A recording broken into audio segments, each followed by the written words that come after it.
এখন আমি কাকে দিব? আমি এই টাকা এখন কাকে দিব? আমি তো এইরকম প্রার্থী আর দেখতেছি না।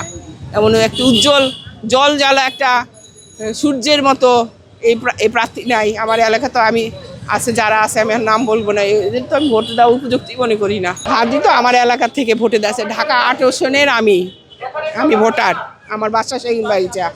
তা আমি তো ভিডিওতে দেখি ওকে টাকা দেয় সবাই, 10 টাকা 20 টাকা পকেটে দেয়, আবার কেউ 50,000ও দিছে। তা আমিও রেডি হয়েছে যে আমিও দিব, আমিও ওকে দিব। ও তো নমিনেশন সাবমিট করে না, আমি তো বসেছিলাম নমিনেশন সাবমিট করবে, তারপরে তো ধুমসে নামবে, তখন আমিও নামবো, আমিও তাকে টাকা পয়সা দিব। আর মনোবল হতে হয় স্পাদ্রিত। জেরুসালেম 25 বছরের পথ চলায় নিরাপদে রাখার প্রত্যয়ে। এখন আমি কাকে দিব? আমি এই টাকা এখন কাকে দিব? আমি তো এইরকম প্রার্থী আর দেখতেছি না।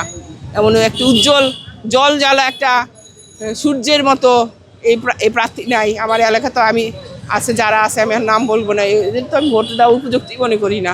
আমি মধ্যে ভোটও দিব না। এবার ভোট দিতে চাইছিলাম অনেক বছর পরে, 16 বছর পরে। আমরা 91-তে ভোট দিছিলাম, খুব প্রথম ভোটার, আনন্দে দিছিলাম ওই বছর, সবাই আনন্দে দিছিলাম নাইচা গাইয়ে। তো এই ভাবছিলাম এবারও এরকম হবে, কথা হয়েছে এইবারও বোধহয় ভোটটা এরকম হবে। ইউনূস সাহেব তো বলতেই আছে যে আপনারা ঈদের আনন্দে ভোট দিবেন, আমরাও তো খুশি। কিন্তু এখন কি ভোটের আগে এরকম ভোটটা কি আদৌ হবে, নাকি এরকম মারামারি, এরকম লাশ পড়বে, আমরা শঙ্কিত।